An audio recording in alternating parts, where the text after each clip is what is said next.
Magnolia! Sambit ni Ginang Joanna ang kanyang mother-in-law at doon siya pinuntahan sa kanyang pwesto sa Siomaian. Napangiti naman si Magnolia dahil ang buong akala niya ay tutulungan siya o dadalawin lang ng kanyang biyanan. Mama, napadalaw po kayo. Gusto niyo po ba ng siomai? Alok pa niya kay Ginang Joanna. Ngunit sinimangutan lang siya ng ginang na animoy diring-dire sa buong lugar maging sa kanyang itinitinda. Hindi. Ayoko. Hindi ako kumakain ng marami at mumurahing pagkain. Magnolia, I just came here with my son and future daughter-in-law. Maating wika ni Ginang Joanna at saka lumapit na rin doon ang kanyang asawa na si Billy at ang bagong babae na kasama nito na tinutukoy ni Ginang Joanna na bagong daughter-in-law. Napakunot naman ang noon ni Magnolia nang makita niya ang reaksyon ng tatlo. Saglit. Daughter-in-law? Hindi ba't ako ang manugang ninyo? Naguguluhang sabi ni Magnolia. Yes, tama ka. Pero noon yun. At iba na ngayon. Kung bago ka pa lang sa channel na ito, Ate Jane TV, huwag kalimutang pindutin ang notification bell and subscribe button. Sana po hindi naman malaking abala sa inyo ang pagpindot ng subscribe button dahil ang kapalit po nito ay ang pagsuporta para makapag-produce ng mga libreng stories sa mga channels ni Ate Jane. Maraming salamat! Billy! Nakangisi namang sagot ng Ginang tsaka tinawag ng anak kasama ang bagong babae nito.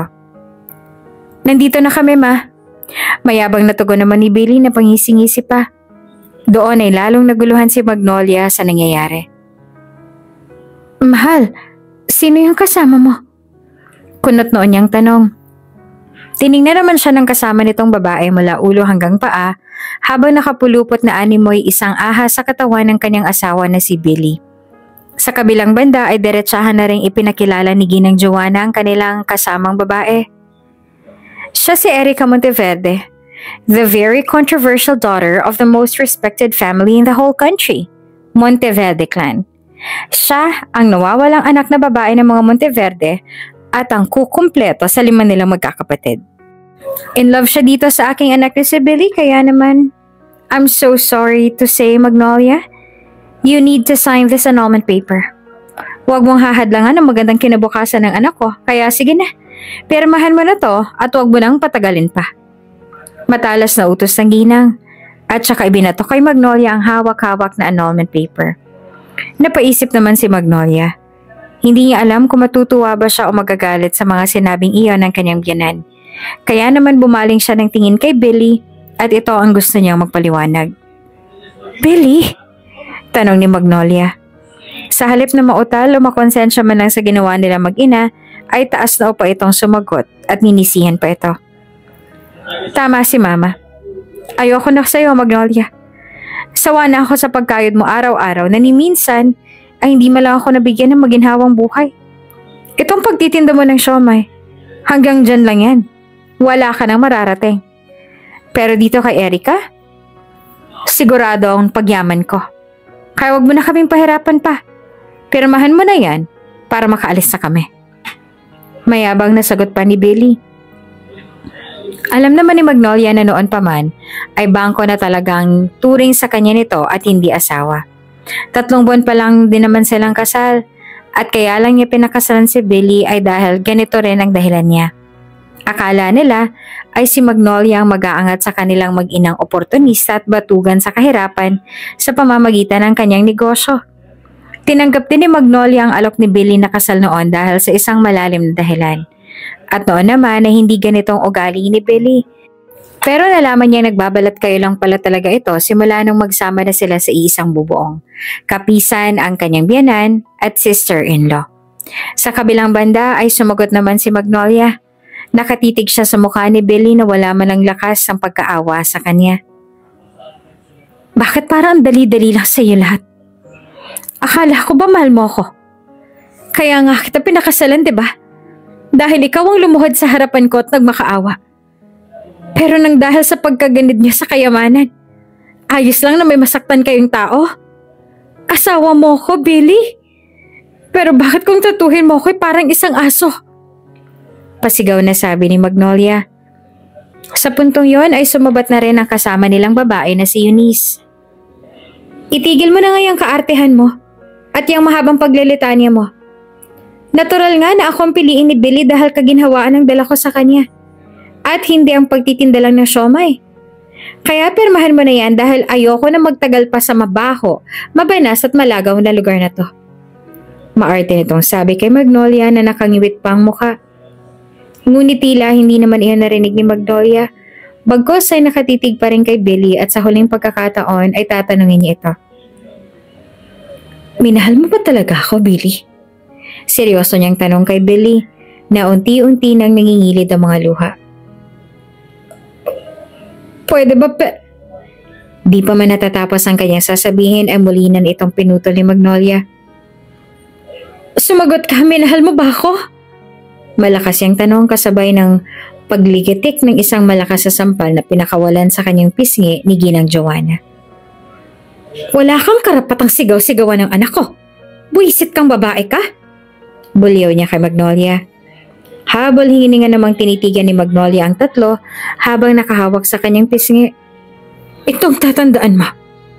Sa oras na pirmahan ko to, sisiguraduhin kong pagsisisihan mong mga ginawa mo sa akin. Pagbabanta niya. Doon ay pinulot niya na ang annulment paper sa nasa sahig at ballpen, tsaka pinirmahan na ang papel. At sa oras na ito ay tinapos niya na ang kanyang relasyon at wala nang bisa ang kanilang kasal ni Billy. Pipirmahan lang din pala, ang dami pang daldal. Let's go, honey. Pagalit pang sabi ni Billy tsaka pinulupot na ang kanyang mga kamay sa bewang ni Eunice at tuloy nang tumalikod at iniwan na lang basta-basta si Magnolia na para bang isang basahan. Bago naman tuloy ang umalis na rin si Ginang Joanna ay binantaan pa niya si Magnolia. Huwag mo na ulit gagambalain ang anak ko. Matalim niyang pagbabanta.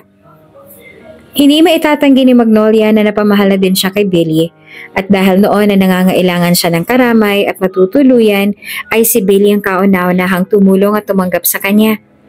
Ngunit habang tumatagal ay bigla na lamang itong nagbago at doon niya nalaman na talagang oportunista lamang ang mag-inang ito at pera lamang ang hapol sa kanya.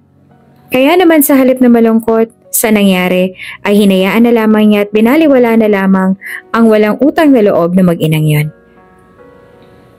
Backstory. Grabe, ang dami nang naghahanap ngayon sa nag-iisang anak na babae ng mga Monteverde. Bakit pa kasi siya umalis o naglayas? Siguro na-bored na siyang maging mayaman. Wika ni Billy habang naroon sa sala at nakailata sa sofa habang nanonood ng balita. Dumating na rin doon si Magnolia, dala-dala ang kape ng kanyang asawang si Billy. Sa halip nga na siya ang pagsilbihan nito dahil si Magnolia naman ang pagod galing sa pagtitinda ng siomay, ay si Billy pa talagang inaasikaso niya pag-uwi na wala namang ibang ginawa kundi ang humilata lamang sa bahay. Mahal o, kape mo? Malambing na sabi ni Magnolia sa kanyang asawa at inabot naman kaagad ni Billy. Salamat mahal. Tugon naman ni Billy na ang mga matay nakatuon pa rin sa telebasyon. Umupo na rin doon si Magnolia at tinabihan na ang kanyang asawa. Ano ba yung pinapanood mo, mahal? Usisa ni Magnolia at tumingin ito sa telebisyon. Pinaghahanap kasi yung unika iho daw ng mga Monteverde na naglayas. Hanggang ngayon hindi pa rin nila nakikita eh. Kung may pabuya, baka nagsimula na ako maghanap ngayon. Medyo hawig mo nga mahal eh, oh. Mas disente lang yung tingnan. Paliwanag ni Billy, sabay tingin kay Magnolia. Napataas naman ng kilay ni Magnolia dahil para bang gusto nitong palabasin na hindi siya mukhang disenteng tingnan. Grabe ka naman sa akin, bakit ano bang itsura ko? Taas kilay niyang tanong sa kanyang asawa. Kaagad namang bumawi si Billy at muling binola si Magnolia. Siyempre, ikaw ang pinakamaganda sa lahat ng mga babaeng nakilala ko. Napakasipag pa. Pambobola pa ni Billy. Asus, ng bola ka pa dyan, sabi naman ni Magnolia. Maya-payapa ay biglang sumegway na si Billy sa kanyang tunay na sadya sa kanyang asawang si Magnolia. Baka may pera ka dyan, mahal. Magpapakasakali ulit sana ako sa sabong. Malay mo, swertehin na. Lakas loob na sabi ni Billy. Nangungusap pa nga ang mga mata nito na tila nagpapaawa pa para lang bigyan siya ng pera ni Magnolia dahil alam din naman niyang hindi siya matitiis nito. Ngunit nag-aalala namang sumagot si Magnolia dahil ang hawak na lang niya sanang pera ngayon ay pambili pa sana niya ng stock sa tindahan. Mahal, pambili ko sana to ng stock sa paninda ko eh. At saka, hindi ba may inaalok na trabaho sa'yo si Kuya Louie? Bakit hindi mo kaya subukan, mahal? Para dalawa naman tayong kumikita. Mahinahong sabi ni Magnolia. Wala naman siyang iba o masamang intensyon o gustong palabasin sa sinabi niya, ngunit nang marinig yun ng ina ni Billy na konsentidor ay kaagad itong nag-react at na-alarma. Hoy Magnolia, anong sinasabi mo na pagtatrabahuin mo itong anak kong si Billy? Ni hindi ko nga ito pinaghahawak ng panghugas ng plato o pinaglalaba o pinagluluto. Tapos balak mo lang alilain? Ano ka siniswerte? Buhayin mo ang anak ko dahil ikaw naman ang may negosyo. Ikaw nag-abroad ka na nga lang. Eh di sana ay mabubuhay mo na kaming lahat. Kaya wag mong pipilitin tong anak kong si Billy na magtrabaho. Lalo pat may sakit sa puso. Dahil kapag may nangyaring hindi masama dyan sa kanya, ikaw ang sisisihin ko. At saka, ibigay mo na hinihingi niya. Maawa ka naman sa anak ko. Binibigyan ka rin naman niya kapag nananalo yan sa sabong ah. Litanya ng kanyang biyanan. Noon pa man ay si Magnolia na talaga ang naghahanap buhay para sa kanila. Si Magnolia ang nagbabayad ng mga bills, bumibili ng pagkain, nagbibigay ng allowance at tuition sa kanyang kapatid na si Yula at nagbabayad ng kanilang mga utang. In short, si Magnolia lang talaga lahat. Simula nga nung ikinasal sila ay hindi na nagtatrabaho itong si Billy para man lang tulungan siya sa expenses bagkus ay kinukonsenti pa ang kanyang biyanan na isa pa rin namang tamad na kesyo may sakit daw si Billy sa puso kaya hindi siya maaaring mapagod. Ni minsan naman na hindi siya kinampihan ni Ginang Joanna dahil ramdam naman niya na ayaw niya kay Magnolia. Hinayaan na lang yun ni Magnolia dahil ang mahalaga naman sa kanya ay ang pagsasama nila ni Billy bilang mag-asawa. Ngunit mas kampi rin naman siya sa kanyang ina kesa sa kanya, kaya naman napapailing na lang si Magnolia. Sa kabilang banda ay sa halip na sagutin pa ang kanyang biyanan, ay dumukot na lang siya ng pera sa kanyang pitaka at ibinigay na kay Billy para wala na rin silang masabi pa. Oh, eto mahal, pasensya ka na lang ha. Wala na rin kasi akong extra. Pag wala na akong pabili ng stocks, wala na rin akong maititinda. At pag nangyari yon, mamawalan na rin tayo ng pagkakakitaan. Nag-aalalang sabi ni Magnolia. Ngunit sa halip na magpasalamat si Billy ay parang siya pa itong galit. Ayaw na mari-real talk. Ang dami namang sinabi, parang ito lang eh. Hayaan mo, pag nanalo ako, babayaran kita. Pagalit niyang sabi at saka padabog ng umalis. Nang makaalis naman si Billy ay doon na sinamantala ni Ginang Joanna ang pagsabihan si Magnolia. Hoy, ikaw Magnolia, huwag mo nga pinapasama ang loob ng anak ko. Alam mo, bawal na bawal sa kanyang sumama ang loob o magalit dahil sa sakit niya. Kung magbibigay ka, magbigay ka na lang at huwag na yung marami pang satsat. Diyan ka magaling eh, sa panunumbat. Kaya hindi kita magustuhan para kay Billy. Pweh, litanya pa sa kanya ng ginang. At siya na nga nagbigay, siya pang lumalabas sa masama. Hindi na rin umimik pa si Magnolia dahil hindi rin naman siya mapagpatol at isa pa ay kahit papaano naman ay ina pa rin ito ng kanyang asawa kaya nire-respeto pa rin niya ito. Samantala ay muling bumalik na si Magnolia sa kanyang pwesto sa siomaihan. Kuya, bili na ng siomai! Ate, bili na! Sigaw ni Magnolia. Habang nag-aayos siya ng paninda ay napabalikwas naman siya sa gulat nang biglang may malakas na boses na nagsalita sa harap ng cart niya. Hi Magnolia, kamusta ka na? Ang tagal din nating hindi nagkita ah. Wow, parang stable ng siomaihan mo ah.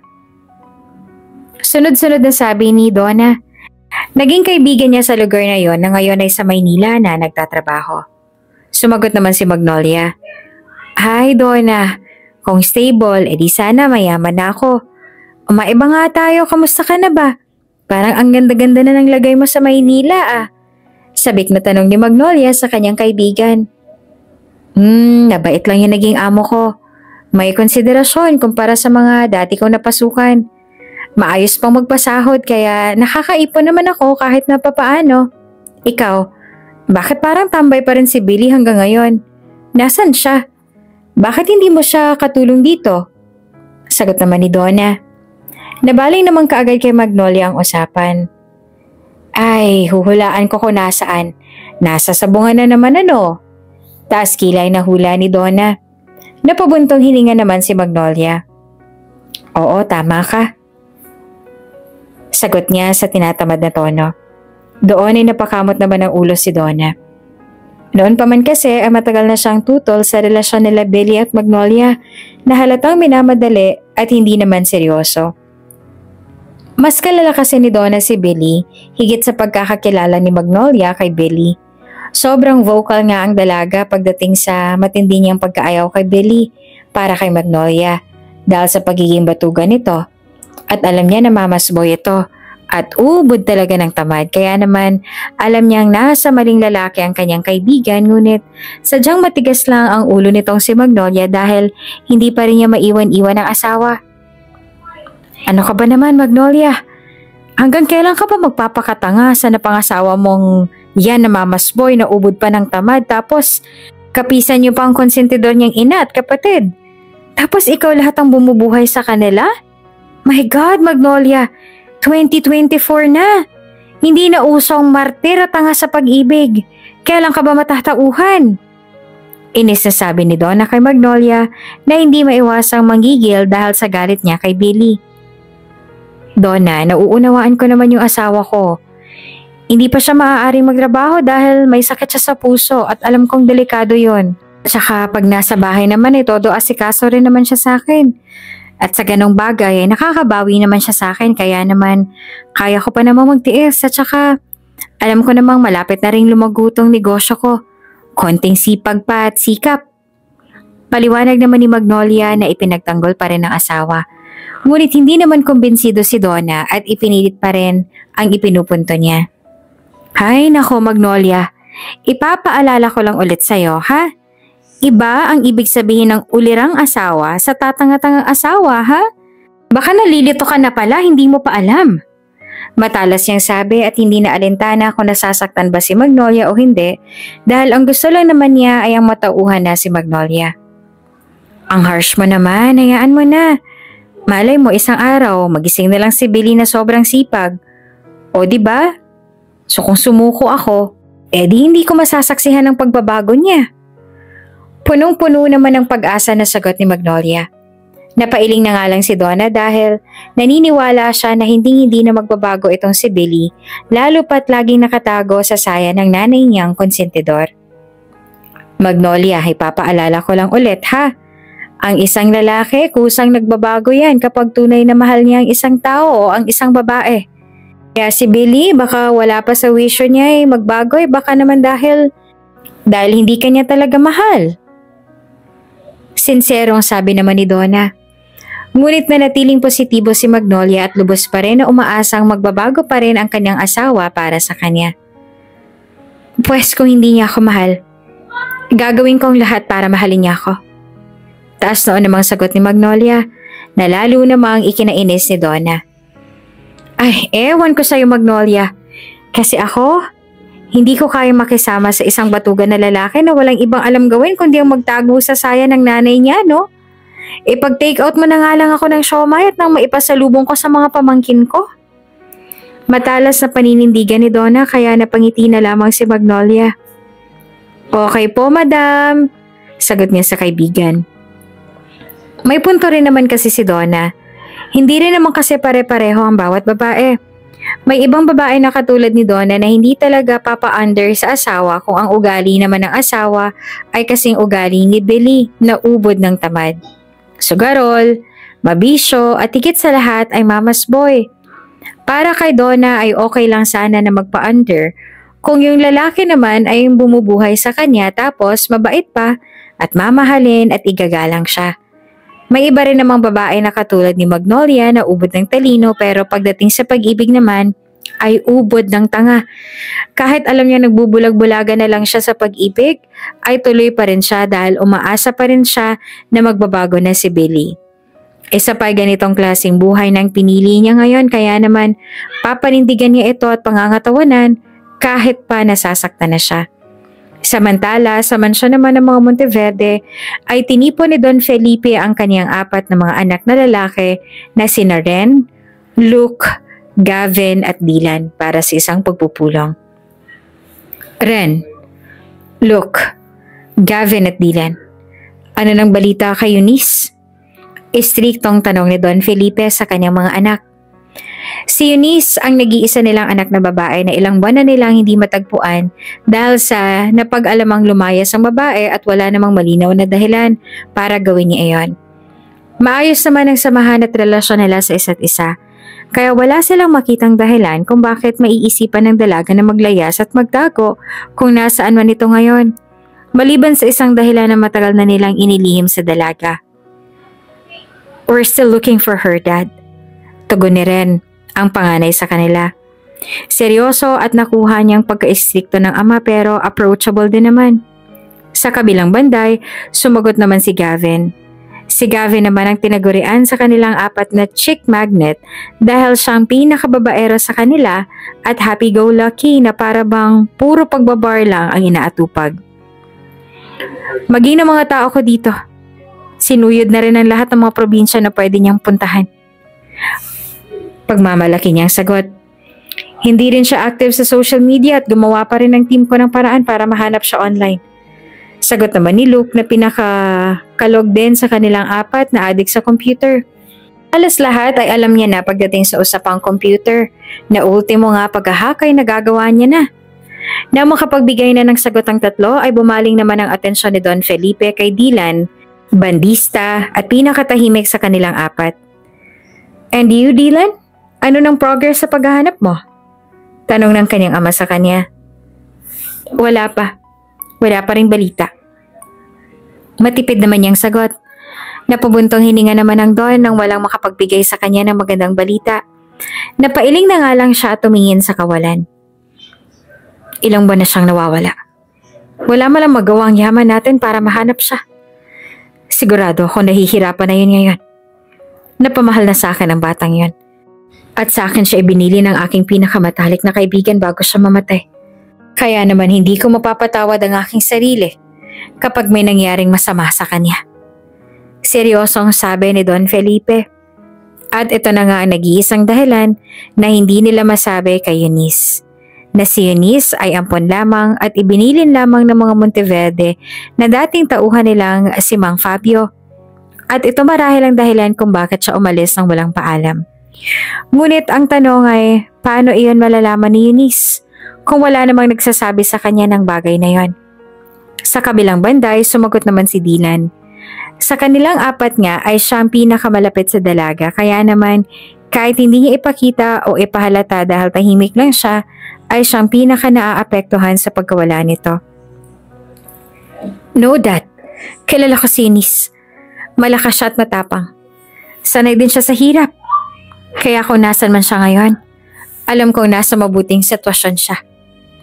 Siguradong sagot naman ni Dylan, ngunit hindi pa rin niya maiaalis sa kanyang puso ang pag-aalala sa dalaga dahil halos ilang buwan na rin siyang nawawala at hindi nagpapakita.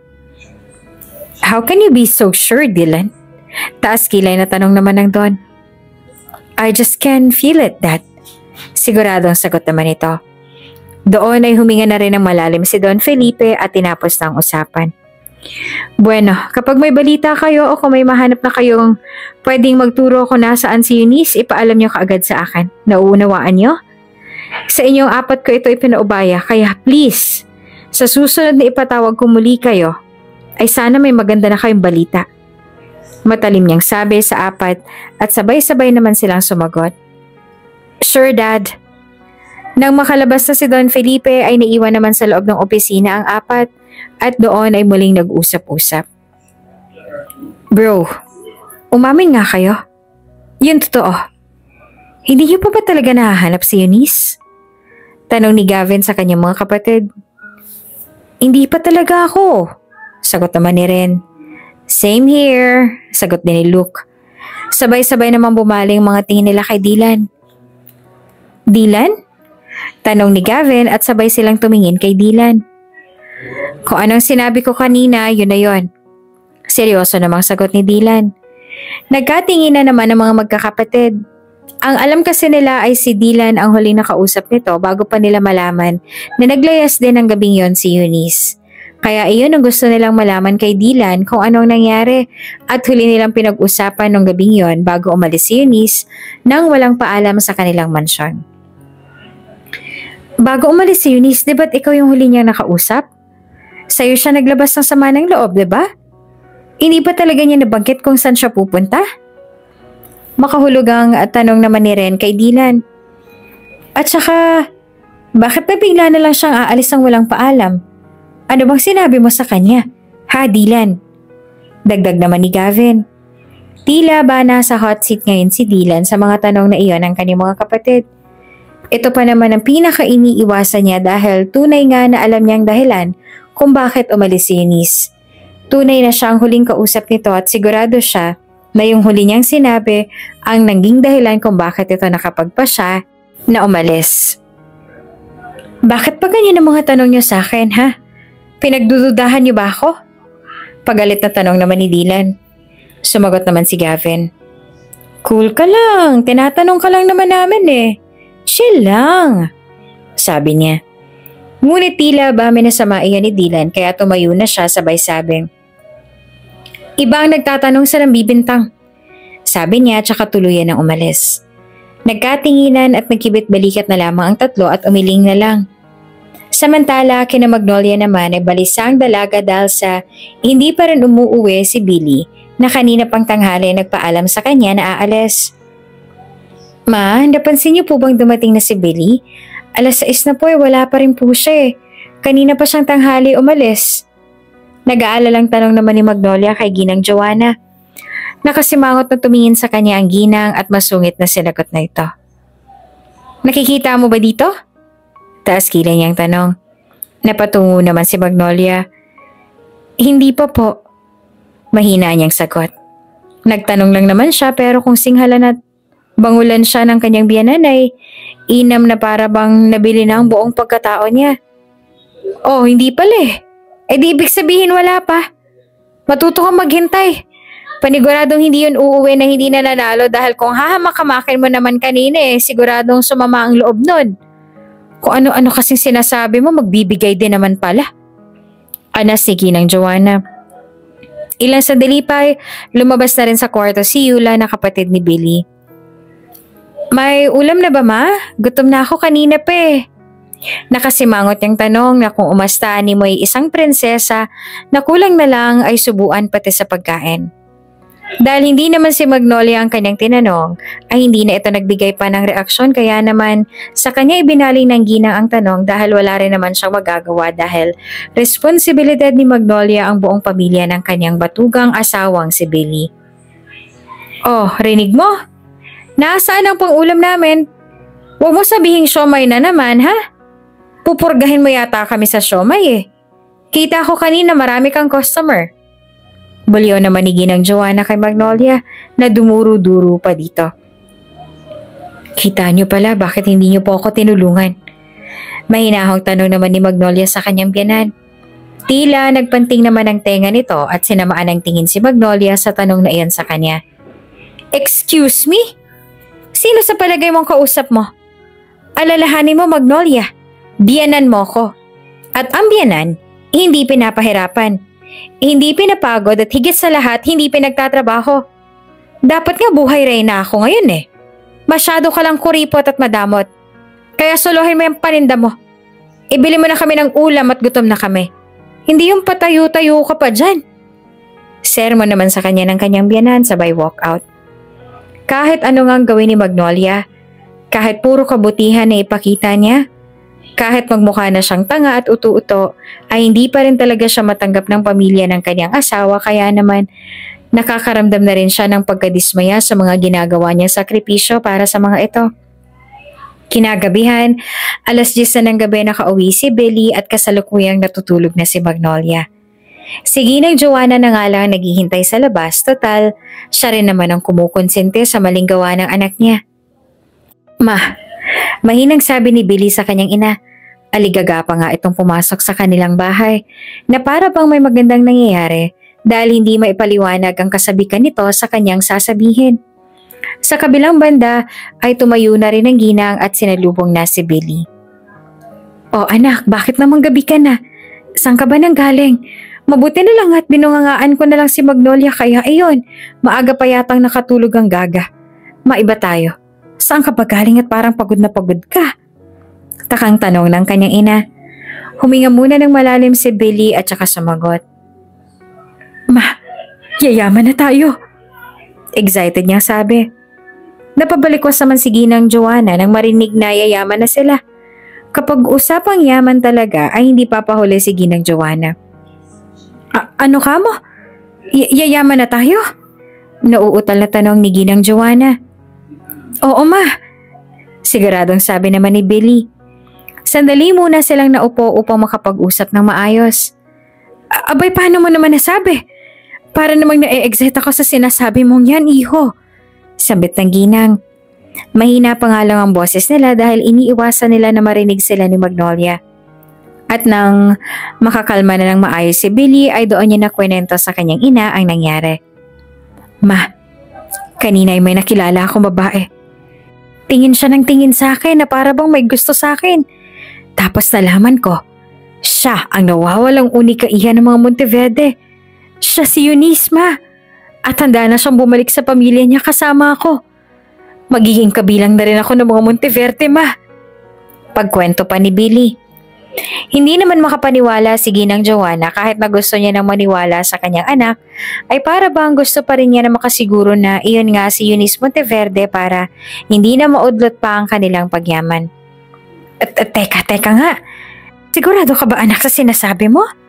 Sigurado ka bang si Miss Eunice Monteverde yan? Paniniguradong tanong ng Ginang. Oo ma, siyang siya. Kamukhang kamukha niya yung nasa TV. Wala naman kasing matinungkuhan ng litrato na maipalabas sa mga Monteverde dahil nga baka mamaya ay may magpakilala at manggaya ng mukha ni Eunice. Di mahirap na. Pero itong babae na nakilala ko sa bar, alam kong siyang totoong Eunice. Dahil sa isang araw, ay handa na siyang pumunta sa mga Monteverde. At kasama raw ako. Paliwanag ni Billy na parang siguradong sigurado pa sa kanyang sinasabi. Talaga? Abay, gusto ko siyang makilala. Abay, teka. Paano tong itsosera mo palang asawa? Tanong naman at biglang naalala si Magnolia. Naku, madali lang yan, ma. Sa pilitan natin siyang papipirmahin ng annulment letter sa ayaw man niya o sa gusto. Wala naman siya magagawa dahil nakapagdesisyon na ako, no? Ako ang dapat na mapangasawa ni Eunice. Dapat maikasal kami kaagad para kapag iniharap niya ako sa pamilya niya, ay kasal na kami. Para may karapatan na ako sa kanya at para may karapatan na rin ako sa yaman niya. Sagot naman ni Billy. Wala naman talaga siyang pagmamahal kay Magnolia kaya namang gano'n na lang kung baliwalain niya ang babae. Sa kabilang banday, wala namang mapagsidla ng tuwa at galak sa mukha ni Ginang Joanna. Sa katunayan nga may mga naiisip na siya na bilhin at ipagawa kahit pa hindi pa niya personal na nakikita at nakikilala si Eunice. Basta pag sa larangan ng pera ang mag-ina, kung sino ang may pakinabang ay siyang mabango at kapaki-pakinabang. Kaya naman ngayon ay sigurado ng itsapuera na si Magnolia dahil nariyan na si Eunice na siguradong makakapagbigay sa kanila ng maalwan at maginhawang buhay. Nako, napakagandang balita naman yan anak. Sinasabi ko na nga ba ikaw ang makakapagpabigay sa akin ng swerte. Minalas nga lang ng mapangasawa mong ingratang Magnolia na yan. Mabuti na lang at makakalaya na tayo sa kamalasan niya. Tuwang-tuwang sabi naman ni Ginang Joanna. Kaya nga ma At saka, kasalanan ko ba kung gwapo ako? Pati nga mga mayayaman ay humahabol sa akin Pagmamayabang pa at pagmamalaki naman ni Billy sa kanyang sarili. Tinapik naman siya ng kanyang ina na tuwang-tuwa pa rin dito. Yan ang anak ko. Sobrang proud ako sa achievement mo anak. Proud mama ako. Kahit na dakilang tambay ka pa at palamunin. Nakangiti niyang sabi. Napasingal naman si Billy sa part na tambay at palamunin. Aray naman ma. Sabi niya sabay hawak sa kanyang dibdib. Biro lang anak. Ay bukas na bukas ha. Gusto ko nang makilala yang si Eunice. Makakakita na rin ako sa personal ng tunay na mayaman. Wika naman ng Ginang. Nang sumunod na araw na hindi na nga nakatulog ang mag-ina dahil ngayon ay nakatakda nilang katagpuan si Eunice Monteverde kaya naman maaga silang gumising at nag-ayos. Nang magising naman si Magnolia, laking taka niya nang makitang mag-ina na ayos at bihis na bihis. Mahal, bakit parang bihis na bihis ka ngayon? Ikaw din, ma. May lakad ba tayo? O wag mo sabihin mag-a-apply ka na ng trabaho. Sunod-sunod na tanong ni Magnolia. Si Ginang Joanna naman ang sumagot. Excuse me, Magnolia. Kung lalaitin mo lang ang anak ko, pwes itigil mo na. Dahil pagbalik namin mamaya, sigurado akong iiyak ka na. Pagbabanta pa ng Ginang tsaka dinampot na ang kanyang bag at hinila na ang anak papalabas ng bahay. Let's go, son. Maarteng sabi pa ng Ginang. Ni hindi man lang nga nila sinagot si Magnolia, tuluyan ang umalis. Son?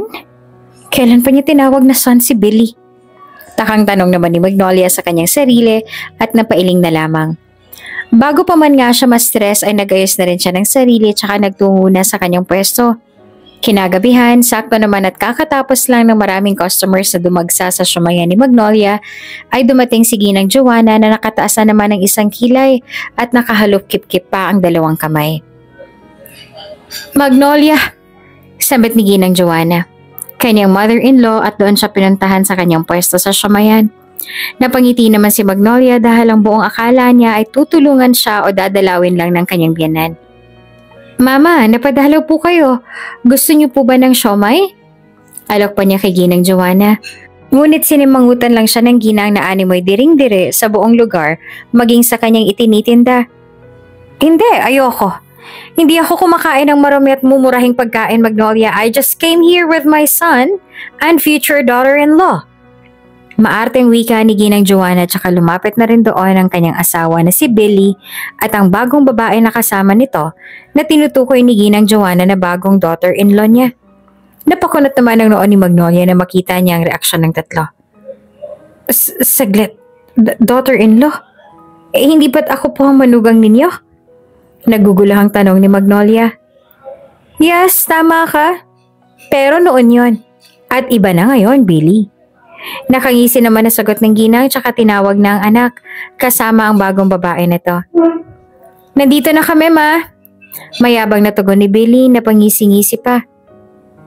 Doon ay lalong naguluhan si Magnolia sa nangyari. Mahal, sino yung kasama mo? Kunot noon niyang tanong. Tiningnan siya ng kasama nitong babae mula ulo hanggang paa habang nakapulupot na animoy isang ahas sa katawan ng kanyang asawa na si Billy. Sa kabilang banda ay derechahan na rin ipinakilala ni Ginang Joanna ang kanilang kasamang babae. Siya si Erica Monteverde, the very controversial daughter of the most respected family in the whole country, Monteverde clan. Siya ang nawawalang anak na babae ng mga Monteverde at ang kukumpleto sa 5 nilang magkakapatid. In love siya dito sa anak kong si Billy kaya naman, I am sorry to say Magnolia but you need to sign this annulment paper. Huwag mong hahadlangan ang magandang kinabukasan ng anak ko. Kaya sige na, pirmahan mo na to at huwag mo nang patagalin pa. Matalas na utos ng Ginang at saka ibinato kay Magnolia ang hawak-hawak na annulment paper. Napaisip naman si Magnolia. Hindi niya alam kung matutuwa pa siya o magagalit sa mga sinabing iyon ng kanyang biyanan. Kaya naman bumaling siya ng tingin kay Billy at ito ang gusto niyang magpaliwanag. Billy? Tanong ni Magnolia. Sa halip na mautal o makonsensya man lang sa ginagawa nilang mag-ina ay taas na upa itong sumagot at ninisihan pa ito. Tama si Mama. Ayoko na sa'yo, Magnolia. Sawa na ako sa pagkayod mo araw-araw na ni minsan na hindi mo lang ako nabigyan ng maginhawang buhay. Itong pagtitinda mo ng siomay? Hanggang dyan lang yan. Wala kang mararating. Pero dito kay Erica, sure ball na ang pagyaman ko. Kaya huwag mo na kaming pahirapan pa. Pirmahan mo na nga lang yan para makaalis na kami. Mayabang na sabi naman ni Billy. Alam ni Magnolia na noon pa man ay bangko na talaga ang turing sa kanya nito at hindi asawa. 3 buwan pa lang din naman silang kasal at kaya lang naman niya pinakasalan si Billy ay dahil ganito rin ang dahilan niya. Akala nila ay si Magnolia mag-aangat sa kanilang mag-inang oportunista at batugan sa kahirapan sa pamamagitan ng kanyang negosyo. Tinanggap din naman ni Magnolia ang alok ni Billy na kasal noon dahil sa isang malalim na dahilan. At noon naman ay hindi ganitong ugali ni Billy. Pero nalaman niya nagbabalat kayo lang pala talaga ito simula nung magsama na sila sa iisang bubong, kapisan ng kanyang biyanan at sister-in-law. Sa kabilang banda ay sumagot naman si Magnolia. Nakatitig siya sa mukha ni Billy na wala man lang bakas ng pagkaawa sa kanya. Bakit parang dali-dali lang sa'yo ng lahat? Akala ko ba mahal mo ko? Kaya nga kita pinakasalan, di ba? Dahil ikaw ang lumuhod sa harapan ko at nagmakaawa. Pero dahil lang sa pagkaganid niyo sa kayamanan, ayos lang na may masaktan kayong tao? Asawa mo ko, Billy. Pero bakit kung tratuhin mo ko parang isang aso? Pasigaw na sabi ni Magnolia. Sa puntong yon ay sumabat na rin ang kasama nilang babae na si Eunice. Itigil mo nga yung kaartehan mo at yung mahabang paglilitanya mo. Natural na akong pipiliin ni Billy dahil kaginhawaan ang dala ko sa kanya at hindi ang pagtitinda lamang ng siomay. Kaya pirmahan mo na yan dahil ayoko na magtagal pa sa mabaho, mabanas at malangaw na lugar na to. Maarte nitong sabi kay Magnolia na nakangiwit pa ang muka. Ngunit tila hindi naman iyon narinig ni Magnolia. Bagkos ay nakatitig pa rin kay Billy at sa huling pagkakataon ay tatanungin niya ito. Minahal mo nga ba talaga ako, Billy? Seryoso niyang tanong kay Billy na unti-unti na rin nangingilid ang mga luha. Pwede ba Di naman natapos ang kanyang sasabihin ay muli na yung pinutol ito ni Magnolia. Sumagot ka! Pinahal mo ba ako? Malakas yung tanong, kasabay ng paglagatik ng isang malakas na sampal na pinakawalan sa kanyang pisngi ni Ginang Joanna. Wala kang karapatan na sigaw-sigawan ng anak ko. Buisit kang babae ka. Bulyaw nga kay Magnolia. Habol hininga namang tiningnan ni Magnolia ang tatlo habang nakahawak sa kanyang pisngi. Itong tatandaan mo. Sa oras na pirmahan ko to, sisiguraduhin kong pagsisisihan mo mga ginawa mo sa akin. Pagbabantaan niya. Doon ay pinulot niya ng annulment paper na nasa sahig at ballpen at saka pinirmahan na ang papel. At sa oras na ito ay tinatapos niya na ang kanilang relasyon at wala nang ambisa ang kanilang kasal ni Billy. Pipirmahan din pala, ang dami pang daldal. Let's go, honey! Pagalit pang sabi ni Billy tsaka pinulupot na ang kanyang mga kamay sa bewang ni Eunice at tuluyan ng tumalikod at iniwan na lang basta-basta si Magnolia na para bang isang basahan. Bago naman tuluyang umalis na rin si Ginang Joanna ay binantaan pa niya si Magnolia. Huwag mo na ulit gagambalain ang anak ko! Matalim niyang pagbabanta. Hindi maitatanggi ni Magnolia na napamahal din siya kay Billy dahil noon na nangangailangan siya ng karamay at matutuluyan ay si Billy ang kauna-unahang tumulong at tumanggap sa kanya. Ngunit habang tumatagal ay bigla na lamang itong nagbago at doon niya nalaman na talagang oportunista lamang ang mag-inang ito at pera lamang ang habol sa kanya. Kaya naman, sa halip na malungkot sa nangyari ay hinayaan na lamang niya at binaliwala na lamang ang walang utang na loob na mag-inang yon. Nang makaalis naman na mag-ina kasama ang bagong ipinakilalang babae, ay pumunta na rin doon si Yula para naman hamakin si Magnolia. So, hindi na pala ikaw ang sister-in-law ko. Mabuti naman, kasi ayoko rin naman sa'yo eh. Mabuti na lang at natauhan ng kuya ko. Nakakahiya kayang ikwento sa school na ang asawa ng kapatid ko ay isang hamak na tendera lamang ng siomay. Ew! Samantalang yung baging sister-in-law ko ngayon, walang-wala ka pa sa kalingkingan niya. Kalyo ka lang sa paan niya. At bukod doon, excited na ako makilala at makitang tinaguriang The Four Bachelors of Monteverde. Grabe, hindi na ako makakahintay. Maarteng sabi ni Yula na may action pang kamay. Umirap lamang si Magnolia kesa patulan nitong isip batang si Yula. Lumapit pa ito sa tindahan tsaka dinampot ang ilang mga siomay na naroon at tsaka ibinato kay Magnolia. Naguluhan naman si Magnolia at sa pagkakataong yon ay hindi niya na ito mapapalampas dahil una sa lahat ay pinutol niya na ang anumang koneksyon at kaugnayan niya sa walang kwentang pamilya nila. Ito ang siomay mo. Isaksak mo sa baga mo, sabi ni Yula sabay hagis kay Magnolia. Mabilis na malumapit sa kanya si Magnolia tsaka mariin at mahigpit na hinawakan ng braso ni Yula at tiningnan niya ito ng nanlilisik at galit na galit. Subukan mong hamakin muli ang negosyo ko. Sisiguraduhin kong hindi mo magugustuhan ang gagawin ko sa'yo. Alalahanin mo, hindi na ako asawa ng kapatid mong hambog at hindi mo na rin ako sister-in-law. Kaya wala nang dahilan pa para maging mabait ako sa'yo. Mariin na pambabanta ni Magnolia. Sa puntong yon ay sasampalin na sana siya ni Yula nang biglang may sumigaw sa kanilang likuran. Stop! Malakas na sigaw ng lalaki. At sakto nga ang dating nila Ren, Luke, Gavin at Dylan. Sa wakas ay natunton na rin nila si Magnolia sa tulong na rin ng kanilang mga na-hire na mga secret agent. Sa kabilang banda ay sabay namang napatingin doon sina Yula at Magnolia. Namilog ang mga mata ni Magnolia nang makita ang apat na lalaki, habang si Yula naman ay natulala at kulang na lang ay malaglagang pa nga dahil sa apat na gwapong lalaking ito na papalapit sa kanila. Oh my God! Ang 4 boys ng Monteverde! Sinasabi ko na nga ba nagpupunta ka agad si Ate Eunice ng rescue sa akin. Naku, the best sister-in-law talaga siya. Lagot ka ngayon. Anas naman ni Yula at saka parasahan ng inalis ang kanyang 2 braso sa mahigpit na pagkakahawak sa kanya ni Magnolia.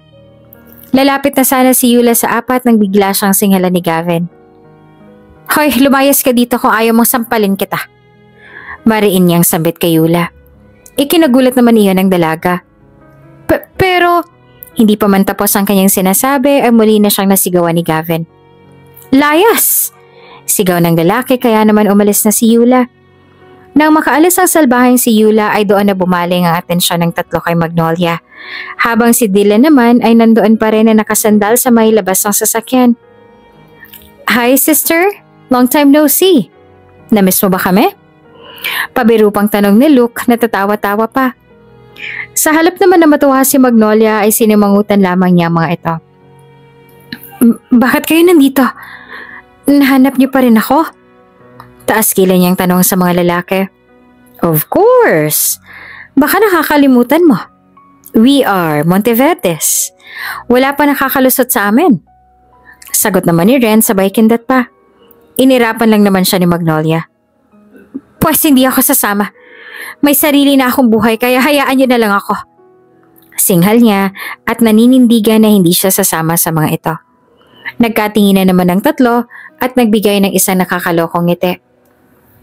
Oh, yan ang hindi namin mahahayaan, sabi ni Gavin. At saka bakit ba kasi basta ka nalang umalis ng walang paalam? May nagawa ba kami? Ano bang nangyari? Dagdag pa niya. Bigla namang napatingin si Magnolia kay Dylan na kasalukuyang parang walang pakialam sa nangyayari. Napatungo na lamang siya tsaka sumagot. Wala, basta umalis na lang kayo. At hindi na ako si Eunice ngayon. Ako si Magnolia. Masungit niyang sabi. Napakunot naman ang noon ng 3. What? Magnolia? At saan mo naman nakuha yung pangalan na yon? At saka, ikaw ba may luto nito? Negosyo mo?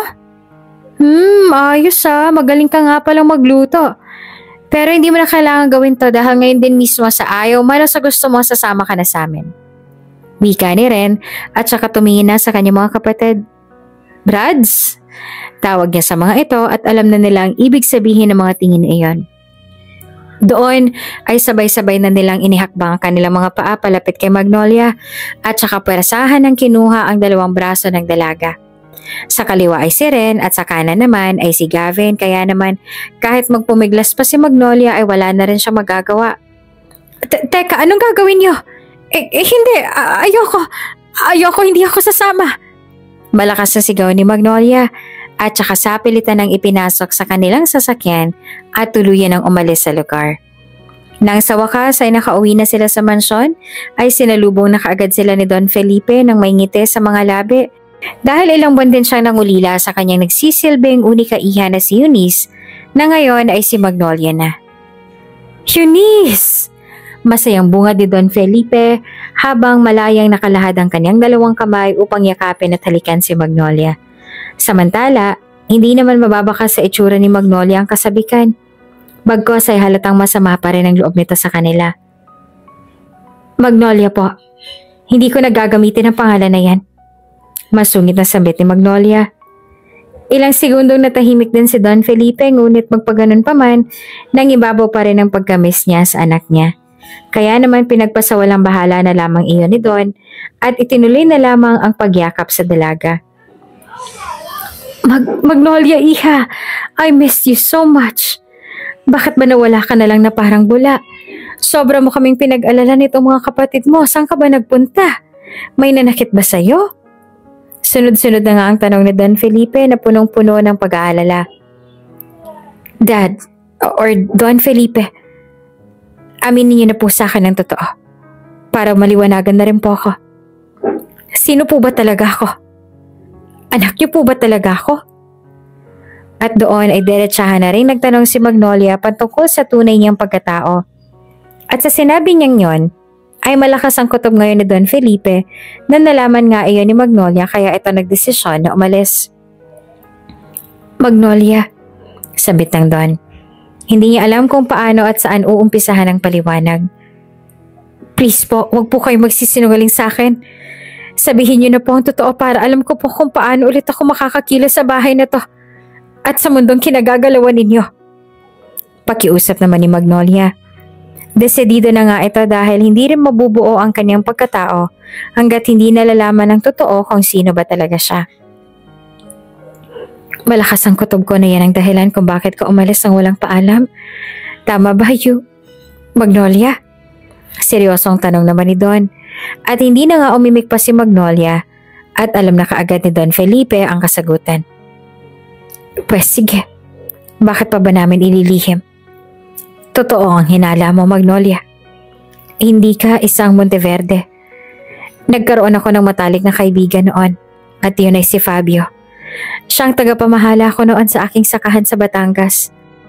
Nang makuha niyang tiwala ko, siya na rin ang ginawa kong tagapamahala ng ilan pang mga sakahan sa iba't ibang probinsya. Naging mabuti siyang tauhan sa akin. At sa katunayan nga hindi na nga tauhan ang tingin ko, turing ko sa kanya kundi isang kapatid. Isang tunay na kapatid. Siya ang iyong ama, Magnolia. Si Fabio. Mag-isa kanyang itinaguya dahil namatay na rin ang iyong ina nang isinilang kanya. Kaya naman nang mamatay dahil sa isang malubhang sakit si Fabio, naglakas loob na siya sa akin kanya hinahibilin. Nakiusap siya sa akin na kupkupin kita at ituring na parang isang tunay na anak. Kaya naman bilang sukle sa mga mabubuting nagawa niya sa akin, tinanggap kita, kinupkup kita, at anak na rin ang tinuring ko sa'yo, Magnolia. Alam kong galit ka dahil inilihim namin to sa'yo. At ngayong alam mo na, humihingi ako ng kapatawaran sa'yo. Patawarin mo sana ako. Kwento ni Don Felipe. Alam na rin yon ng apat na magkakapatid. Hindi na nga sana nila ito ipapaalam kay Magnolia ngunit dahil alam na ng dalaga at dahil din sa nangyari nung nakaraan bago siya umalis ay inamin na rin nila ang totoo sa dalaga. Sa kabilang banda, hindi naman makapaniwala si Magnolia bagkus ay muli itong nagtanong. Ibig sabihin po ba nun ay hindi talaga tayo magkakadugo? Mahinahon niyang tanong. Tumango naman si Don Felipe.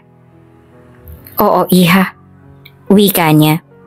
Sandali namang huminga ng malalim si Magnolia at yumuko. Ilang segundo pa ay tumuhay na muli si Magnolia at tinignan naman silang lahat. Ngayon ay nauunawaan ko na. Patawarin niyo rin po ako kung nagpadalos-dalos ako sa mga desisyon ko. Hindi na po mauulit. Paghingi niya ng paumanhin. Malawak naman ang pangunawa ni Magnolia kaya mabilis siyang naunawaan ang sinabi ni Don Felipe. Wala na rin naman siya magagawa dahil ulilang lubos na rin siya. At isa pa ay doon niya napagtantong napakalaki nga pala ng kanyang utang ng loob sa mga ito kaya wala talaga dapat siyang ikagalit sa mga ito. Nang sumunod na araw ay bumalik na rin ang lahat sa dati. Naging normal na uli ang buhay ni Magnolia at ngayon ay muli nang nagmukhang disente kaysa noong nandun siya sa puder ni na Billy. Habang nasa opisina si Magnolia at abala sa mga gawaing dati niya namang ginagawa na pag-aayos ng mga files ng kanilang negosyo, ay napatigil naman siya nang biglang may kumatok. Si Ren. Hi Magnolia, gusto mo ng mansanas? Ipagbabalat kita. Nakangiti niyang alok sa dalaga. Ngayon na alam nilang hindi naman talaga nila kaano-ano si Magnolia, ay doon nila sinamantala ang pagkakataon para pormahan ng dalaga. Sandali namang ibinaba ni Magnolia ang kanyang hawak na ballpen tsaka nakangiting sinagot si Ren. Ren, sabi nila nasa balat daw ang sustansya ng mansanas. At saka okay lang ako. Kaya ko namang magbalat ng mansanas. Huwag mo na ako alalahanin. Sagot ni Magnolia sa binata. Napakamot naman sa ulo si Ren. O sige, ikaw ang bahala. Basta kapag may kailangan ka ha, just tell me. Maginoon niyang sabi. Okay Ren, thank you. Nakangiting sagot naman ni Magnolia. Maya-maya pa ay walang ilang segundo na nakakalabas sa si Ren ay may tumatok na muli at iyon naman ay si Gavin. Hi Magnolia, may pino-order pala ako sa secretary ko na stuffed toy. Hindi ko type kaya sa'yo na lang. Bungad ka agad ni Gavin habang may daladalang human-sized na stuffed toy. Palusot nga lamang niya ito dahil ang totoo ay para talaga ito kay Magnolia. Kanya-kanya nga sila ng estilo para lamang makuha ang atensyon nitong si Magnolia. Bahagya namang napatawa si Magnolia. Hindi kasi maaaring itanggi ni Gavin na wala itong hilig talaga sa mga ganoong bagay dahil kilalang kilala na siya ng dalagang si Magnolia at wala na silang maililihim pa sa dalaga gayong magkakasabay naman silang lumaki. Kaya naman tinukso na lang ni Magnolia si Gavin. At kailan ka pa nahilig sa stuffed toy ha Gavin? Kung panregalo sa mga chicks mo, maniniwala pa ako. Ikaw kayang pinakababaero sa inyong apat. Patutsada niya pa. Grabe ka naman Magnolia. At tagal mo lang nawala, grabe mo na akong ibuli ngayon na. Kakamot-kamot naman sa ulo si Gavin. Tinawanan lang naman ni Magnolia ang reaksyon niya dahil nagsasabi lang naman siya ng totoo. Hindi kita binubuli Gavin ha, I'm just telling the truth. Pasaring pa ni Magnolia. Pagdating sa asaran ay hindi rin naman mananalo si Gavin kay Magnolia dahil sa lakas nitong mang-asar kaya naman si Gavin na ang unang sumuko. Ay, whatever. Pero good boy na ako ngayon ha. Paninigurado niya naman sa dalaga. Talaga ba? Good boy? Yung tipong 3 na lang ang babae mo at hindi na 5? Pang-aasar pa ni Magnolia. Grabe kang mang-asar ngayon ha? Sabi naman ni Gavin. Sa kabilang banda ay tumigil na rin si Magnolia sa pang-aasar dahil baka humaba pang usapan gayong marami pa siyang dapat na tapusin. Hindi, biro lang. Sige na, iwan mo na lang dyan ang stuffed toy. Thank you ah. Sabi niya at doon ay nagpaalam na rin si Gavin. Sige, alis na ako. Bye Magnolia. Paalam ni Gavin at sumagot na rin si Magnolia. Bye Gavin. Maya-maya pa hindi pa man makakasimula si Magnolia sa gawain niya ay biglang may kumatok na naman sa pangatlong pagkakataon. Tuloy, bukas yan. Sabi ni Magnolia at doon ay pumasok na nga si Luke. Hi! Panimulang bati ni Luke kay Magnolia na may magandang ngiti. Nakaramdam na nga ng kakaiba itong si Magnolia dahil sa kakaibang ikinikilos ng magkakapatid. Nahihiwagaan na rin sa mga nangyayari kaya naman nagpagtanong na rin siya kay Luke. Luke, anong meron? Takang tanong ng dalaga. Napakunot naman ang noon ni Luke. Ha? Sabi niya. I mean, ang weird din yung 3 ngayon ah. Ano naman ang tinira niyo tang babait niyo ngayon? Nagtatakang tanong ni Magnolia. Napangisi naman si Luke at saka ibinida pa ang sarili nila. Mababait naman talaga kami ah. Si Dylan lang naman ang suplado eh. Aniya. Maya-maya ay sinabi na rin niya ang kanyang pakay. Anyway, busy ka ba ngayong weekend Magnolia? Paunang tanong ni Luke. Malakas ang kutob ni Magnolia na magyayaya rin ito katulad ng mga ginawa at binigay sa kanya ng 2 nauna. This weekend?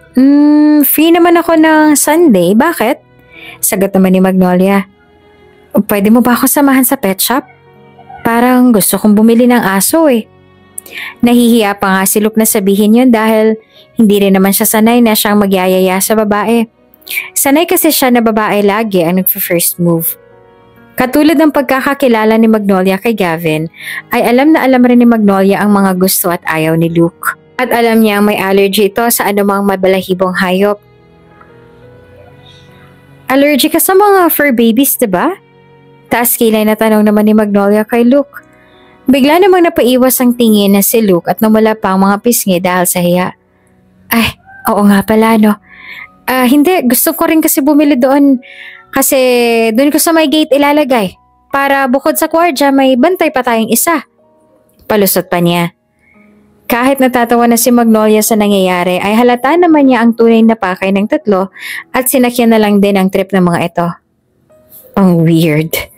Anyway, sige, sure, sasamahan kita. Sabi na lang ni Magnolia kaya napalakas naman ang boses ni Luke.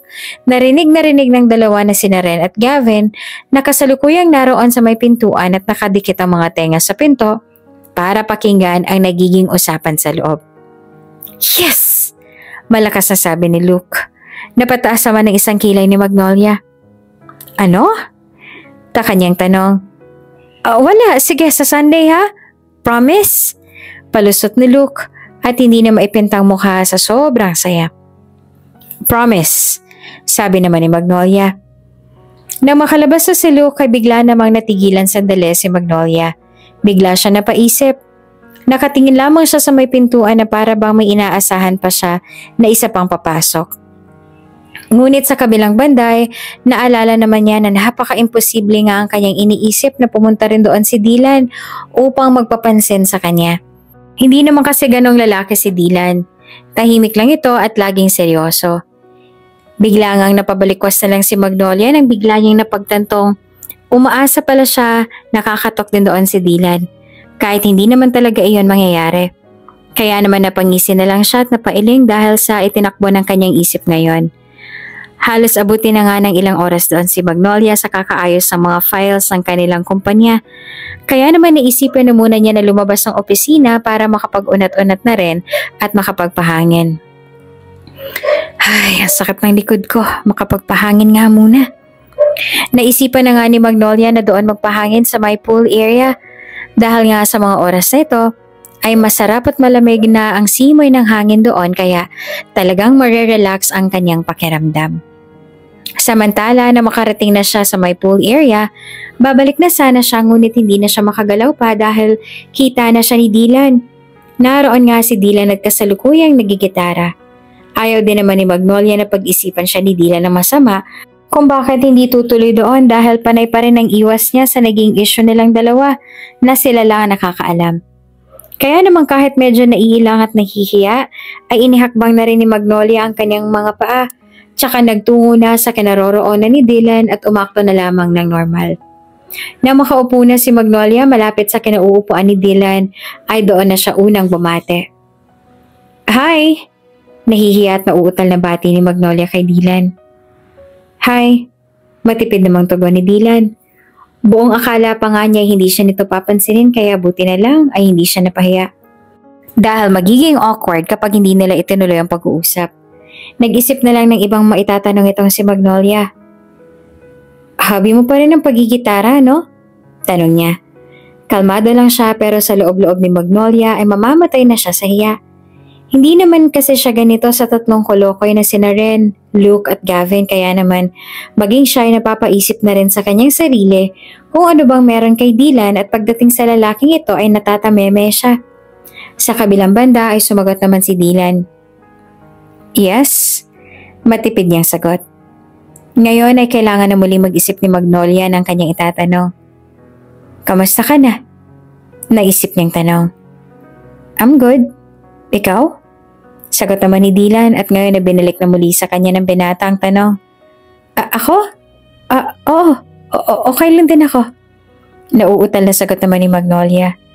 Gusto sanang i-open ng muli ni Magnolia ang naging issue nila noong nakaraan, ngunit hindi niya alam kung paano at saan uumpisahan. Hindi rin niya alam kung tama ba ang pag-usapan pa nga iyon gayong wala naman ang pakialam si Dylan. Kulang na nga lang ay sampalin ni Magnolia ang kanyang pisngi dahil sa kanyang mga naiisip ngayon. Nang biglang dumating ng muli doon ang tatlong kolokoy. Uy, nandito pala kayo! Kanina pa namin kayo hinahanap pa. Bungad ni Gavin. Natigilan naman si Dylan tsaka tumayo at nagpaalam. May gagawin lang ako. Sabi niya tsaka umalis na sa lugar na yon. Nagkatinginan naman ang tatlo. Ano naman problema nun? Tanong naman ni Ren at tsaka nagkibit balikat na lamang sila. Maging si Magnolia ay naisipan na rin na umalis dahil sa nagiging awkward na rin ang buong lugar.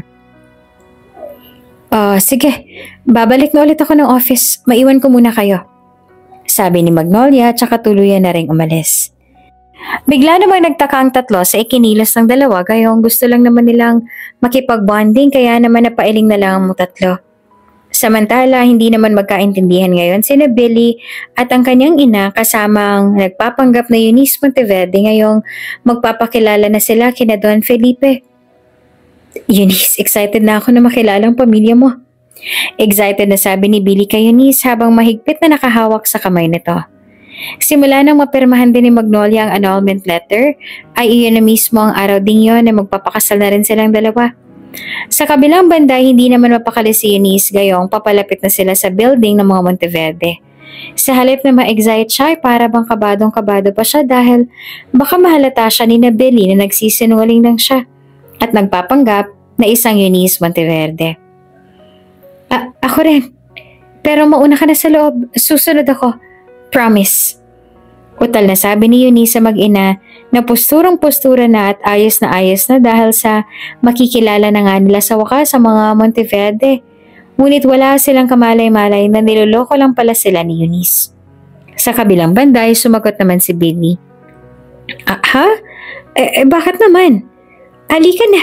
Baka naman magmukha naman akong tanga doon kapag hindi ka kasama. Pamimilit niya kay Eunice tapos ay sinigundahan naman siya ng kanyang ina. Oo nga, Eunice, total nandito rin naman tayo para magkaharap-harap na kami ng mga Monteverde. Sabi pa ni Ginang Joanna. Sumagot naman si Eunice.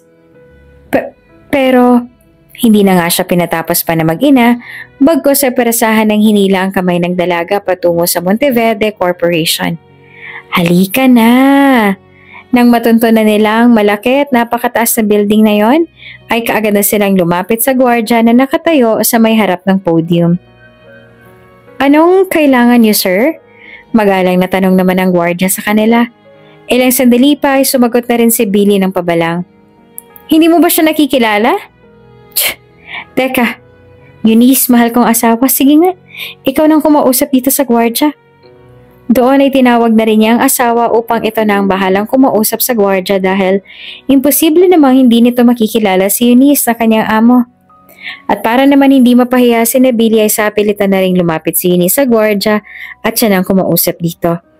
Hindi naman napigilan ng gwardya na pagmasdan ng dalaga mula ulo hanggang paa at mapatawa sa kanyang isip dahil sa sinabi ng mga ito na iyon ay si Eunice Monteverde. Hindi lang maamin ng gwardya na nasa loob na ang tunay na Eunice dahil baka mapahiya ang mga ito dahil sa kanya. Manong, papasukin niyo po kami dahil nauutal at nahihiya pang sabi ni Eunice. Hindi niya masabi at maituloy ang kadugtong dahil alam niyang ramdam na agad ng gwardya na nagsisinungaling siya kaya baka mapahamak lang sila.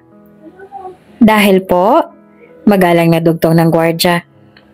Dahil... Muling sabi ni Eunice. Maya-maya pa ay lumapit na si Ginang Joanna at sumabat na sa usapan. Sabihin mo na, bakit hindi mo masabi? Ako na nga lang. Manong guard siya si Eunice Monteverde. Ang nawawalang anak at unika iha ng Monteverde. At ngayon ay asawa siya ng anak ko. Papasukin mo kami at gusto ko makausap ang aking balae. Balyaw ni Ginang Joanna sa gwardya. Bigla namang nagtaka ang gwardya sa sinabi ni Billy. Ano bang sinasabi ninyo, ma'am? Matagal na po nakauwi si Ma'am Eunice. Nagtataka ang sabi ng gwardya. Hindi na rin nakatiis pa si Ginang Joanna na tumaas ang tono ng boses dahil sa pinagtitinihinan na rin sila ng ilang mga taong naroon na karamihan ay mga empleyado ng Monteverde. Ano nangyari yon? Itong tulay na Eunice. Eunice, ikaw nga magpaliwanag dito. Ginagawa tayong sinungaling Bulyaw ng Ginang. Ngunit bago gumawa ng hakbang ang gwardya kahit alam niyang nagsisinungaling ang mga ito, ay minabuti muna niyang tawagan sina Don Felipe dahil saktong-sakto naman at naroon silang lahat sa itaas ng opisina. Hindi rin mapakali itong nagpapanggap na si Eunice dahil alam niyang napasubo na siya. Para bang gusto niya na ngang umalis at tumakbo papalayo, pero hindi niya maigalaw ang kanyang mga paa. Sandali lang ho, misis, at itatawag ko kina boss. Sakto, nandito ho sila lahat ngayon. Wika ng gwardya. Oo, sige, mas mabuti pa nga. At sa oras na makaharap ko sila, sisiguraduhin kong sa kangkungan ka pupulutin dahil sa pambabastos mo sa amin. Pagalit pa na sabi ng Ginang. Ilang segundo lang na makatawag na ang gwardya ay pinapasok na rin niya ang mga ito base sa utos na rin ng Don. Sige, pumasok na raw po kayo. Magalang na sabi ng gwardya. Tuwang-tuwa naman ang ginang at inirapan pa ang gwardya, tsaka pinagbantaan pa. Pero mukha silang mga pupulutin sa kangkungan. Diba? Maghintay ka lang dyan. Anas ng ginang tsaka padabog na pumasok sa loob. Sinamahan naman sila ng sekretarya ng mga Monteverde at nang matunto na ang opisina ay doon pinapasok na sila. Tuloy po kayo. Magalang na utos ang sekretarya at mabilis na rin silang pumasok. Nang makita sila ng doon ay kaagad na silang pinaupo. Sakto naman at nasa banyo noon si Magnolia kaya hindi pa sila nakakaharap ni Billy. Have a seat. Malumanay na utos ng Don. Maraming salamat balae. Nakangiting sagot naman ni Ginang Joanna. Napakunot naman ang noo ni Don Felipe sabay baba ng kanyang hawak na glass of wine. Balae? Ta kanyang tanong. At doon na ibinigay na nga ni Ginang Joanna ang spotlight kay Eunice upang ito na nga magpaliwanag sa mga Monteverde na kasalukuyang nakatingin sa kanila. Nandun din kasi ang 4 na lalaki kaya naman mababakas ang intimidasyon sa mga mata ng nagpapanggap na Eunice na ito. Oo, sige na Eunice, iha, magsalita ka na. Utos ni Ginang Joanna kay Eunice na takot na ngayon. Maya-maya pa ay sa halip na magpakilala bilang isang Monteverde ay doon na siya umamin at nagsabi ng totoo. Humingi siya ng paumanhin kay Billy sa gusot na kanyang ginawa. Kasi po, Billy, sorry pero hindi talaga ako si Eunice. Kahera lang ako sa sabungan at matagal na ako may lihim na gusto sa iyo, Billy. Ginawa ko lang to para hiwalayan mo ng asawa mo at ako na ang pakasalan mo. Mangiyak-ngiyak na sabi ni Eunice kina Billy na ikinabigla naman na mag-ina. Hindi naman makapaniwala si Ginang Joanna at Billy sa inamin na iyon ni Eunice. Hindi sila makapaniwala na nabilog ni Eunice ng ganon-ganon na lang kanilang mga ulo. Halos pamilog ang mga mata ng mag-ina dahil hindi man lang nga nila napansin ang bagay na iyon. Bagos ay naniwala kaagad sa mga mabulaklak na mga salitang sinabi sa kanila ni Eunice. Nang dahil sa pagkasilaw sa pera at yaman, ay naloko sila at naging padalos-dalos. Ano bang pinagsasasabi mo? Nauutal na tanong ni Ginang Joanna. Maya-maya pa ay lumabas naman si Magnolia at doon ay lalong nagulantang ang mundo ng mag-ina. Sa isip nila ay anong ginagawa rito ng isang tendera ng siomay na nakasuot pa ng isang mamahaling damit at mukha na siya ngayong desente, sosyal at mamahalin na malayong-malayo na sa dati niyang postura. Nagugulahan ba kayo, Ginang Joanna? Taas kilay na tanong naman ni Magnolia sa dating biyanan. Magnolia? Sabay na sambit ng mag-ina. Anong ginagawa mo dito? Matalim na tanong naman ni Ginang Joanna kay Magnolia. Hindi naman nagustuhan ni Don Felipe ang tanong na iyon ni Ginang Joanna. Kaya naman sinagot niya ito na nakaduro ang hintuturo. You watch your words. Wala kang karapatang taasan ng boses sa pagsalitaan ng pabalang ang unika iha ko. Siya ang totoong si Eunice at yung kasama mo ang impostor. Malakas na sabi ni Don Felipe. Ngumisi naman si Magnolia na para bang lalo niyang ipinamukha sa mga ito na mali sila ng kinalaban at kinante. Sinabi ko naman sa inyo, di ba? Pagsisisihan yung ginawa niya sa akin. Now, you'll pay the price. Taas kilay na sagot ni Magnolia sa mag-ina na hanggang ngayon na hindi pa rin nakapaniwala. Nakaramdam naman sila ng panghihinayang at pagsisisi dahil sa mga desisyong kanilang nagawa. Tinapos na rin ni Don Felipe ang usapan at inutusan ng kanyang mga tauhan na paalisin na ang 3 yon sa kanyang gusali. Paalisin mo sila at siguruhin hindi sila makakatuntong pa rito sa opisina ko. Anas si Don Felipe. Masusunod po, Don Felipe. Tugon naman ng kanyang tauhan tsaka perasahan ng pinalabas ang 3. Hanggang sa makaalis ang 3 at makalabas ay bakas na bakas pa rin ang panghihinayang sa kanilang mga itsura. Grabe nga ang galit nila kay Eunice dahil sa kahihiyan na ginawa niya sa mag-ina kaya naman ora mismo ay inutusan na rin ni Ginang Joanna na makipaghiwalay na si Billy kay Eunice. Kaya naman nagtanim ng sama ng loob ang babae dahil ginawa rin sa kanya ang ginawa ng 2 ito na ipagtabuyan na lang siya kapag wala nang mapakinabangan sa kanya. Samantala, nang makalipas ang ilang araw nang maging maayos na ang lahat ay naisipan naman ng magkakapatid na magkayayaan sa beach. Para makapagpahinga na rin buhat sa mga nakaraang mga nangyari, ay nagtungo ang 5 sa private island na kanilang pinagmamay-arian. It's been a while. Parang kailan lang ulit nang huli tayong pumunta dito. Magnolia, nagpabili nga pala ako ng maraming mangga. Just for you. Wika ni Ren. Thanks, Ren. Tugon naman ni Magnolia. Tapos si Ren ay si Luke naman ang nagpakitang gilas kay Magnolia na talaga namang hindi papatalo. Ako naman this time, tuturuan na talaga kitang lumangoy. Just like what I've promised to you. Malambing na sabi naman ni Luke. Wow, thanks Luke. Pasasalamat naman ni Magnolia na tatawa-tawa pa dahil alam niyang hindi marunong lumangoy si Luke. Sinakyan na lang niya para hindi naman masira ang moment nito. Magnolia, ako nang bahala dyan. Basta pag may kailangan ka, just tell me ha. Padali naman ni Gavin at ngumisin na lang si Magnolia tsaka sumagot. Okay Gavin, sabi niya. Talagang gagawin nila ang lahat para magpalakas kay Magnolia at para sila ang piliin nito. Ngunit kung sino nga ang gusto niyang magpapansin sa kanya, ay iyon pa talaga ang tila iniiwasan siya. At iyon ay si Dylan. Hindi nga ito nakikisali sa kulitan ng kanyang mga kapatid. Bagkus ay tahimik na dumidistansya lamang at nagtungo na lamang sa may kubo at doon na lamang na gitara. Samantala, kinagabihan, habang abala si Ren, Luke at Gavin sa pag-aasikaso ng pagkain, naisipan naman ni Magnolia na mag-swimming muna sa may tabing dagat dahil kanina pa rin siya nababanasan. At dahil medyo conservative nga si Magnolia, ay hindi siya sanay na ibalandra ang katawan kagaya ng pagsusuot ng two-piece sa publiko, kung kaya tanging loose na t-shirt lamang at itim na cycling ang kanyang suot. Ay, makapag-swimming nga muna. Sabi ni Magnolia sa kanyang sarili at saka dahan-dahan ang lumusong sa tubig. Wala naman siyang kamalay-malay na nandun pala si Dylan sa may madilim na parte ng dalampasigan at nakamasid sa kanya. Maya-maya pa nga dahil nagbago ang hampas ng alon na kani-kanina lamang ay kalmado, ngayon ay biglang tumaas kaya naman napabalikwas at naalarma si Dylan dahil hindi niya na matanaw si Magnolia.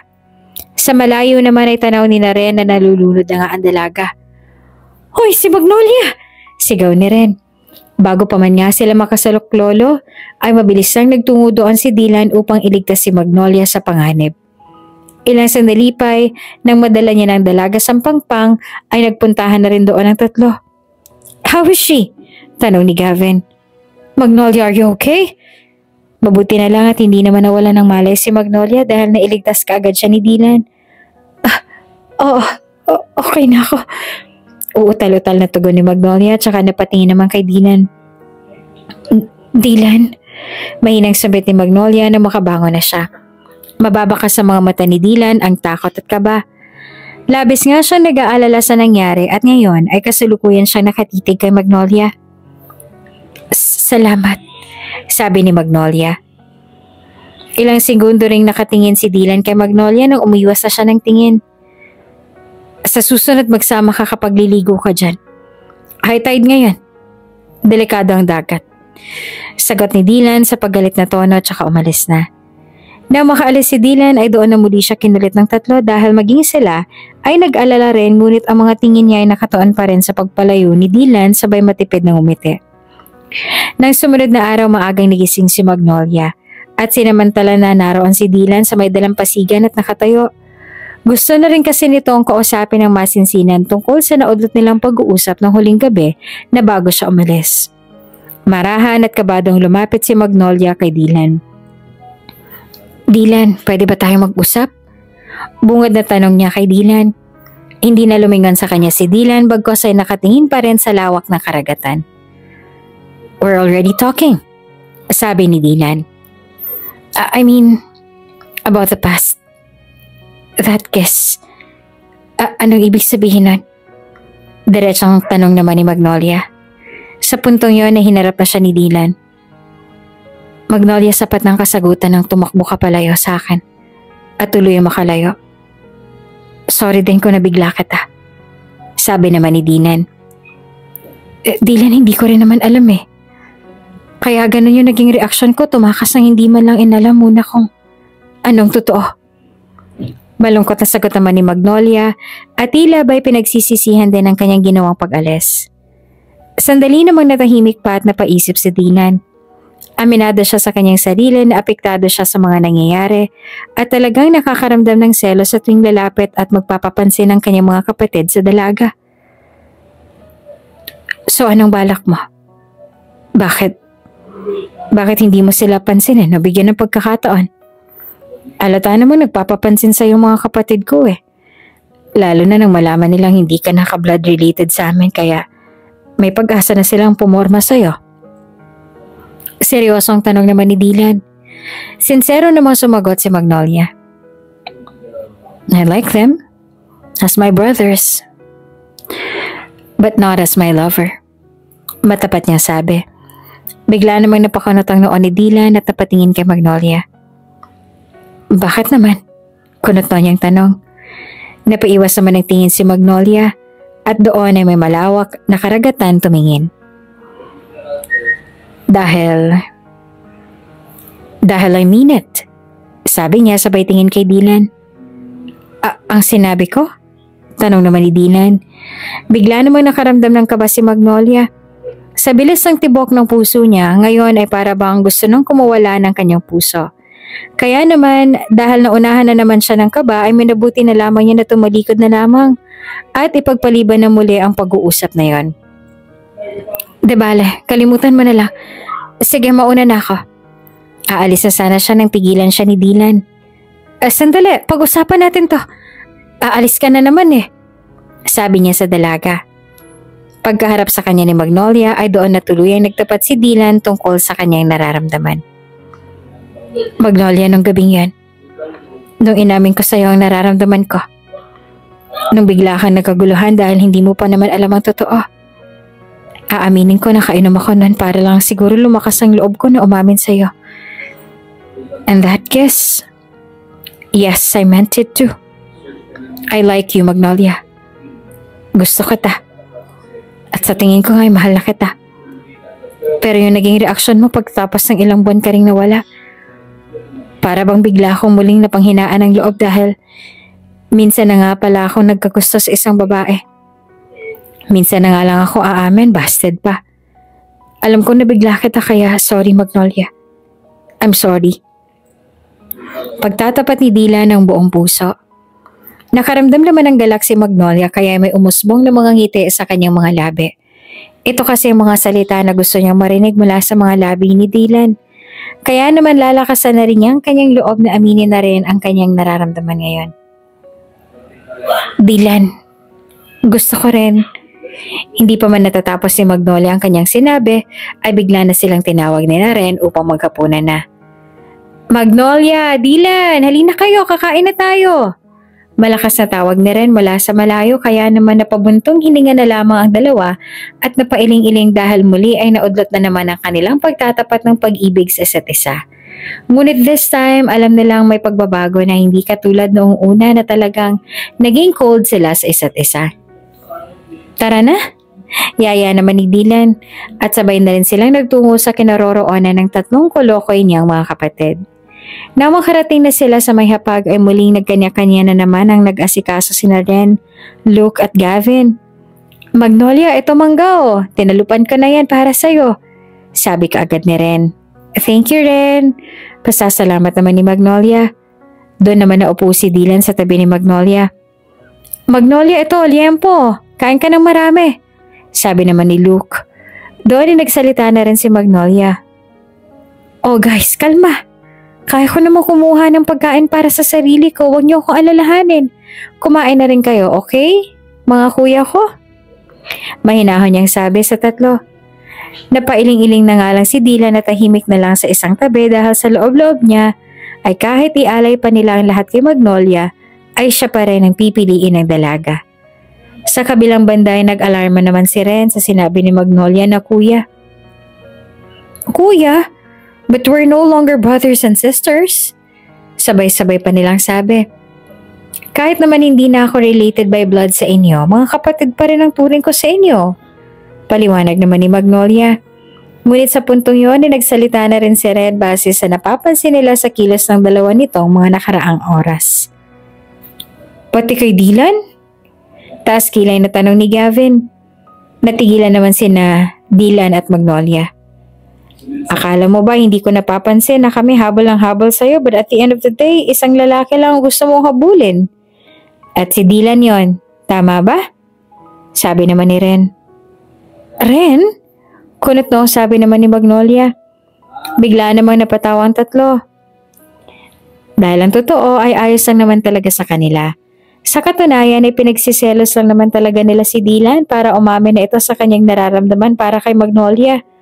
Alam naman nila na may pagtingin talaga itong si Dylan kay Magnolia, kaya tinutulungan lang nila ito ng sa ganoong paraan para ipagtapat niya na ang kanyang tunay na nararamdaman para sa dalaga.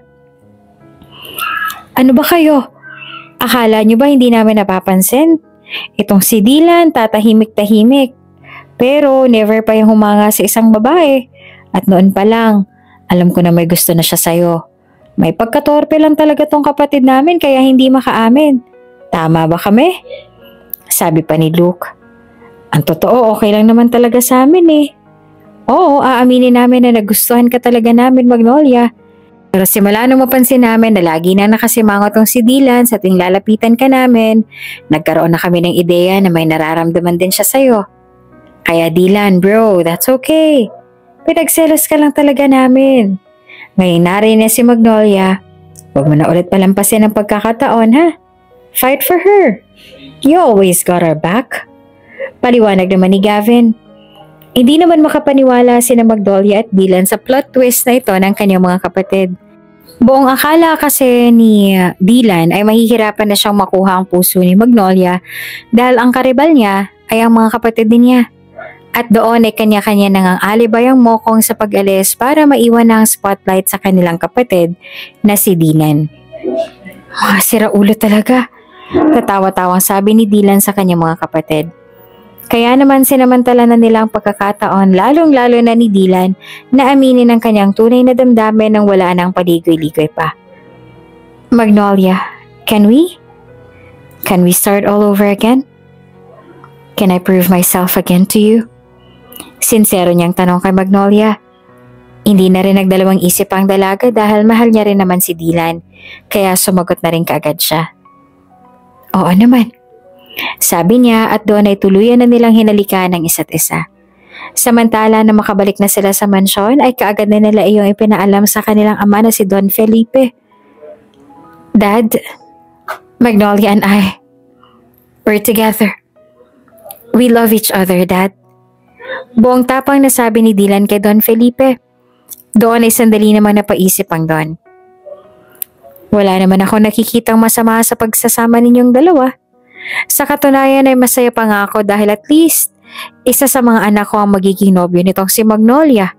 At kung saan man kayo dalhin ang relasyon ninyo, rest assured that you have my blessing. Sagot niya at maging siya ay nagagalak din sa relasyon ng dalawa. Thank you, Dad. Masayang sabi ni Dylan at Magnolia. Sa may pintuan naman ay nakaabang na ang tatlo at ngayon ay sumabat na rin sa usapan. Pasali naman kami dyan oh. Monteverde rin kaya kami. Sabi nila at lumapit na rin kina Dylan. Siyempre, pero maiba nga tayo mga tol. Salamat ah. Salamat sa effort nyo na pagsilosin ako. Na epektibo naman talaga. Pasasalamat naman ni Dylan sa kanila. Asus, kung hindi mo pa nga tinanggap yung sinabi namin, hindi na kita pagbibigyan eh. Ako nang manliligaw talaga dito kay Magnolia. Pasaring pa ni Gavin. Aba, syempre hindi rin ako papayag magkakagulo tayo. Tatawa-tawa namang sagot ni Dylan, kaya naman nagtawanan na lamang sila. Kayo talaga, puro kalokohan. Sabi naman ni Magnolia sa mga ito. But kidding aside, we're happy sa relationship niyong dalawa. Sino ba naman kami para tumutol pa? You both deserve each other. At doon ay naging seryoso na rin sina Ren, Luke at Gavin. Thank you bro. Sagot naman ni Dylan. Be happy. Pahabol pa ni na Ren. Ngayon nga ay tuluyan ang naging magkarelasyon sina Magnolia at Dylan na wala nang sino man ang makakahadlang pa. Ilang buwan din ang nakalipas ang mapagpasyahan na rin nila na magpakasal at ngayon ay isa nang ang ganap na Monteverde, si Magnolia. Kung bago ka pa lang sa channel na ito, Ate Jane TV, Huwag kalimutang pindutin ang notification bell and subscribe button. Sana po hindi naman malaking abala sa inyo ang pagpindot ng subscribe button dahil ang kapalit po nito ay ang pagsuporta para makapag-produce ng mga libreng stories sa mga channels ni Ate Jane. Maraming salamat!